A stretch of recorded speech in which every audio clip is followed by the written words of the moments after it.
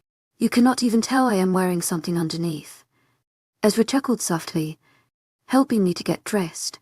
He even pulled my arms through the holes like a child before rolling the shorts for me to step into. I glared at him the entire time, unsure of his caring touches. Slapping my ass lightly. "Go brush your teeth." "Jeez, is this boot camp or what?" I quipped. I obliged anyway, washing away the muskiness inside my mouth. There was nothing but soap, a first aid kit and 2 things in this bathroom, leading me to believe it was only stock for an emergency. Whoever had brought sheets and clothes was a lifesaver, cause I did not fancy wearing my dirty mud-stained dress from last night. Once finished, 𝐿𝐲𝐻 was waiting for me by the main door. 𝐿𝐲𝐻𝐬 Heartfelt thanks for your unfailing patience, enthusiasm. I nodded, smiling softly. "Yeah, let's go. I'm hungry." "I bet you are." He beamed, holding the door for me to step through. I snorted a laugh. "And you aren't." I could eat a bear. My eyes widened, and he chuckled at my horror. "Cool bear. It won't be the first time I've been in a fight with a bear. I'll give it another shot." "Did the bear win?" He grunted. I was only a teen. I grinned, nudging his side. "Good. 𝐿𝐲𝐻𝐬 Heartfelt thanks for your unfailing patience, enthusiasm." Playfully tickling at my sides, I squealed and ran ahead of him, only to receive another sharp smack to my ass. I glared at him, but he just grinned, grabbing my hips and kissing my pout. "You look cute when you are grumpy," he hummed, moving to stand beside me. I huffed, not having a response to his teasing. I took my time observing my surroundings. It must be later in the morning, the sun warm on my exposed skin. We weren't far from the sparser trees near the house, breaking through them into the smaller side garden. I felt nerves creep upon me as we grew closer, suddenly aware that I was not in dreamland anymore. I had consummated the bond with 𝐿𝐲𝐻. I was wearing his clothes. I was 100% certain they would smell everything. 𝐿𝐻𝐻 picked up on my scent when I first came here, so I knew everyone else would. 𝐿𝐻𝐻 murmured, the tension in my head growing as he let himself in. "Nobody will say anything bad. I'm just... human senses are dull. We would never tell. But the entrance, the clothes, our sense. I can't help but feel like a bug under a magnifying glass." He kissed my temple, pushing the side door open.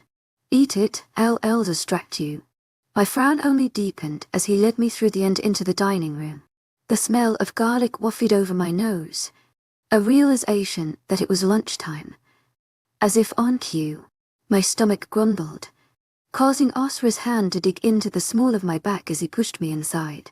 I was glad I had time to fix my hair and brush my teeth because people were definitely staring. A few greeted us softly, but I could see the barely contained excitement coming from my designated table. I gave a weak smile and waved towards 𝐻𝐻𝐬, whose eyes were wide with delight. Eve sat beside her, a soft yet calm smile of acknowledgement sent my way. I said something to her, causing her sister to scowl. Another nudge from 𝐻𝐻𝐬, and I stood before the various foods. He grabbed me a plate, about to stack it with food. I would appreciate the gesture if he wasn't going for food I didn't like. I took the plate from his grip with ease, causing him to grumble. I can get it myself. I want to get it for you. He took the plate again. I scowled at him. I want to. Tulip. Butterscotch. His eyes flared with agitation, his lips curling at the nickname. Is it wrong I want to care for my mate? You have done enough for me the past 20, for hours than my mother ever did in the past 10 years. I commented, taking the plate back. His eyes flickered over my face, and another heavy nudge appeared in my mind before he dropped the subject.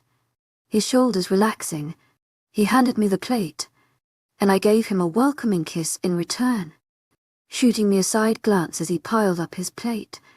Only when he stepped away did I realize the wide-eyed eyes we had gained, and I scurried to get myself something to eat. I thought humans were nosy. I chose some carb-filled foods, eager to sate my grumbling tummy. Without thinking otherwise, I made my way toward 𝐻𝐻𝐬 and Eve. As soon as my ass lowered toward the seat, 𝐻𝐻𝐬 was diving into a million questions. I stared wide-eyed, unable to even sit down firmly. 𝐻𝐻𝐬 let the girl sit. Eve rolled her eyes. Maya grinned, and I was sure she would be betrayed like me if it wasn't for her perfect dark skin. I admired her complexion constantly, not a freckle. To my 𝐊𝐻𝐼𝐬𝐻𝐬, 𝐊𝐻𝐼𝐬𝐻𝐬, heartfelt thanks for your unfailing patience, enthusiasm. All thing out of line. Well, except for the eyebrow and lips car. She was perfect. Earth, to 𝐊𝐻𝐬𝐬. Maya snorted, nudging me. I blinked, grinning. Sorry. Spaced out. Yeah. I know. She beamed. As I was saying, how many times did you do it? Now I was sure I was blushing, almost choking on the mouthful of fries in my mouth. What? Someone placed a glass of icy water before me in an instant. I glimpsed the wing-caster sent my way before he walked his plate full of food toward his beta at the opposite end of the room. I gratefully took a sip before turning back to 𝐻𝐻𝐬. Her lips broadened into a grin. Oh my gosh. I can't believe you actually did it. How's the marks? Only mine still. I shook my head. I wasn't ready for that. Girl, I can smell the sex all over you. I think you passed ready for that. She teased, sniffing wildly to wind me up. I shoved her face away, laughing. Get your nose out of my vagina's business. She licked her canines, teasing me once more before retracting them back into her gums. How was it? Amazing, I murmured, aware of wondering eyes. You can have. To my agent extraordinaire, 𝐻𝐻𝐬𝐻𝐬, heartfelt thanks for your unfailing patience, enthusiasm. Later. To my agent extraordinaire, 𝐻𝐻𝐬𝐻𝐬, heartfelt thanks for your unfailing patience, enthusiasm. She clicked her tongue but otherwise nodded, dipping back to finish her dinner. Eve was quiet, as usual, watching us as we bickered like a TV show. Is it late here? Maya muttered. I couldn't help but laugh, shaking my head. No, oh. She pouted, biting her fry rather harshly. Have you guys seen Piper? I wondered. She had her lunch early, went to do some packing. Eve shrugged. Oh my goddess. Wait, you did it on a full moon. 𝐻𝐻𝐬𝐻 squeaked. Did it? I snorted. She rolled her eyes. Full moons are when wolves are most connected. I wonder what that'll mean for the bond in the pack. I noticed her eyes drop to my stomach, and I scowled, wrapping an arm around myself and turning away. Maya was always so in everyone's business. I couldn't think about how she was a stoic warrior, the image of her so angry. I'd have to see her in action one day, just to combat the image of pouty Maya fighting like a chicken out of my head. Nothing will happen. I am human. What if you turn into a wolf? Is that even possible? I grimaced, looking at Eve. She shook her head, glaring at her sister. No, it's not. Maya is just being superstitious. Maya shrugged. Gotta liven up my life somehow. There are never any fights going on. I'm bored. Eve rolled her eyes, but I grinned, nudging MYA. Maybe you need a lady friend, I suggested. Maybe I do. She pouted. We all laughed, continuing to finish our dinner. I was aware of various eyes drift my way and tried to ignore the way their nostrils flared. It reminded me of the dog my neighbor had when I was a child. It was a small white thing, but it always glued its nose to the ground, begging for food or digging up something. Dogs were always in everybody's business, and werewolves were no exception. I would just imagine them as dogs. Maybe that'll make their annoying habits disappear. But I loved it. I loved the annoying dogs. And yes, even their weird quirks that came with it. As we're basically sniffing my ass or the odd comments about being a Luna. I still had lots to learn, but I was ready for it. It excited me. It was crazy how much has changed the last couple months. How I was so integrated with this species. How open to connections I was with my soulmate. Soulmate. Funny that, isn't it? This time last year I would have never believed that I could be anything more than 𝐊𝐢𝐬𝐬𝐻𝐿𝐬. Now I was somebody loved. Somebody important. Somebody with purpose. With Asra by my side. I had a lot left in my life. It seemed rather everlasting. Like the end was never in sight. There were bigger, brighter things coming. I had so much to do. So much to learn. I was a Luna. I was a mate. A friend. It all came rather naturally. The end.